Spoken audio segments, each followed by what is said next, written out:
Baiklah, saya akan menjelaskan definisi surat. Pengertian surat adalah sarana informasi tertulis yang dilakukan oleh suatu pihak untuk menyampaikan suatu informasi atau berita kepada pihak lain. Arti kata surat sebenarnya sangat mudah dipahami sebagai media. Namun saat ini surat sudah jarang sekali digunakan karena perkembangan zaman. Semakin memudahkan orang untuk menggunakan alat yang lebih canggih, sehingga pesan atau informasi dan berita yang ingin disampaikan cepat terkirim pada pihak yang tertuju. Definisi surat menurut ahli. Yang pertama, Agus Sugiarto 2005 menjelaskan bahwa surat adalah sarana komunikasi yang dilakukan oleh pihak tertentu kepada pihak lain dengan tulisan. Surat merupakan alat komunikasi tertulis untuk menyampaikan pesan. Alat yang digunakan yaitu menggunakan kertas, menggunakan bahan yang khas sesuai pengirim, menggunakan model maupun bentuk, dan juga menggunakan kode notasi.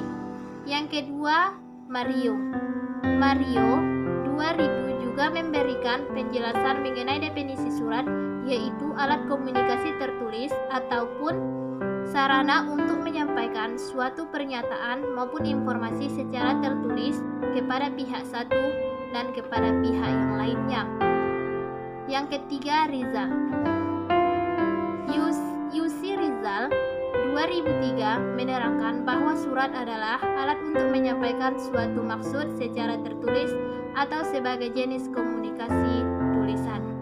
Terima kasih. Inilah penjelasan saya dari definisi surat. Assalamualaikum warahmatullahi wabarakatuh. Nama saya Ananda Zahara Syahrani, NIM 20301111008. Saya di sini ingin menyampaikan materi yang berjudul fungsi surat. Surat memiliki fungsi yaitu sebagai berikut. 1. Sebagai sarana pemberitahuan kepada pihak lain. 2. Surat juga dapat digunakan sebagai sarana permintaan pada pihak lain. 3. Sebagai buah pikiran. 4. Sebagai sarana komunikasi. 5. Surat juga dijadikan sebagai alat pengingat. 6. Sebagai bukti historis. 7. Untuk dijadikan sebagai pedoman kerja. Dan 8. Menumpuhkan ide atau gagasan. Terima kasih. Itu saja materi yang saya sampaikan. Assalamualaikum warahmatullahi wabarakatuh. Assalamualaikum warahmatullahi wabarakatuh. Perkenalkan, nama saya Anissa Rizky Aristia, NIM 20301111014. Baiklah, di sini saya akan menjelaskan materi yang ketiga, yaitu surat dinas dan surat lamaran kerja. 1. Surat dinas. Surat dinas adalah surat resmi yang dikeluarkan oleh sebuah instansi atau lembaga tertentu untuk keperluan dinas. Surat dinas juga dapat didefinisikan sebagai surat resmi yang berisi hal-hal yang berhubungan dengan kedinasan dari lembaga atau instansi tertentu. Surat dinas umumnya dikeluarkan oleh instansi pemerintah atau swasta untuk berbagai keperluan. Tujuan surat dinas dikeluarkan adalah untuk keperluan menyampaikan pemberitahuan suatu izin, pengumuman, penugasan, dan lain-lain kepada staf di instansi atau lembaga terkait. Surat dinas termasuk dalam kategori surat resmi karena penulisannya menggunakan format khusus di mana bentuknya formal dan menggunakan bahasa baku atau resmi. Ciri-ciri surat dinas. Kita dapat mengenal sebuah surat dari karakteristiknya yang berbeda dengan jenis surat lainnya. Berikut ini adalah ciri-ciri surat dinas pada umumnya. 1. Terdapat kepala surat atau kop surat serta nama instansi atau lembaga pada bagian kepala surat. 2. Surat dinas memiliki nomor surat dan juga lampiran sebagai berkas pendukung. 3. Surat dinas menggunakan bahasa baku dan resmi serta dibuat dalam format tertentu. 4. Pada bagian surat terdapat salam pembuka dan salam penutup sebagai bentuk kesopanan dalam berkomunikasi melalui surat. 5. Surat dinas harus dilengkapi dengan stempel atau cap dari instansi atau lembaga yang mengeluarkannya. Baiklah, hanya itu yang dapat saya jelaskan. Kurang dan lebihnya saya mohon maaf. Saya akhiri. Wabillahi taufiq wal hidayah. Wassalamualaikum warahmatullahi wabarakatuh. Assalamualaikum warahmatullahi wabarakatuh. Nama saya Anissa, NIM 2030111011. Baiklah, saya akan menjelaskan materi tentang surat di era industri 4.0. 1. Tribun Timur berinovasi dengan mengadopsi teknologi media baru atau new media dalam sistem pengolahan medianya dengan membentuk platform online, dan Tribun Timur dapat melakukan penyesuaian diri untuk mengarah ke bisnis digital dengan melakukan transformasi ke media online. Tribun Timur melihat bahwa media online memiliki kelebihan jika dibandingkan dengan media konvensional pada umumnya.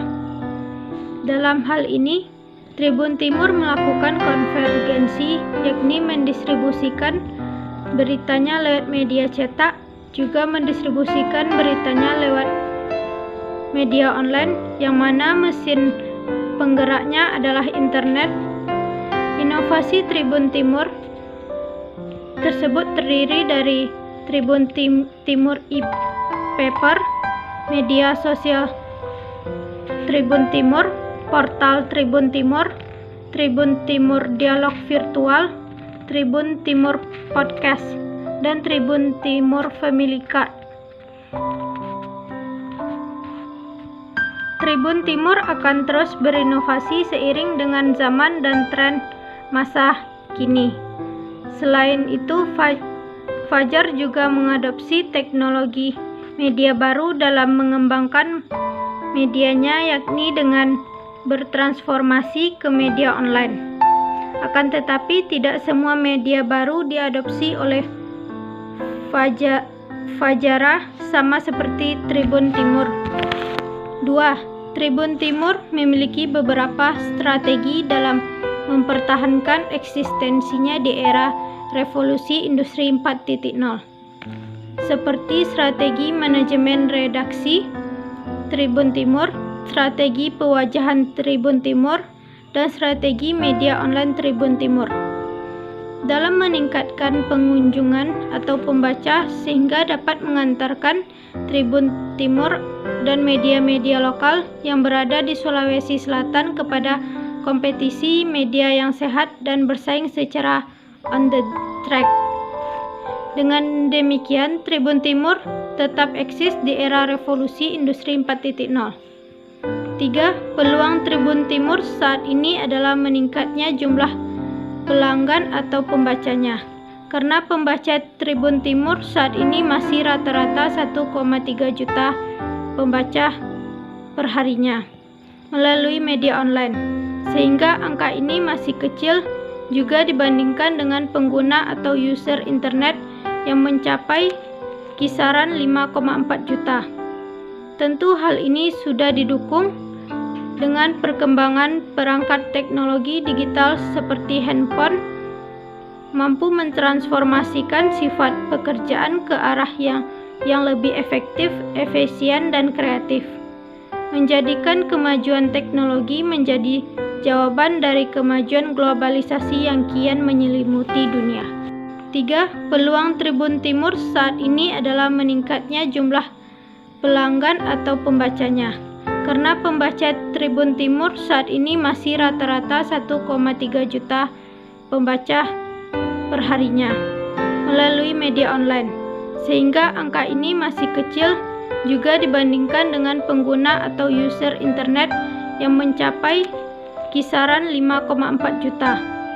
Tentu hal ini sudah didukung dengan perkembangan perangkat teknologi digital seperti handphone, mampu mentransformasikan sifat pekerjaan ke arah yang lebih efektif, efisien, dan kreatif, menjadikan kemajuan teknologi menjadi jawaban dari kemajuan globalisasi yang kian menyelimuti dunia.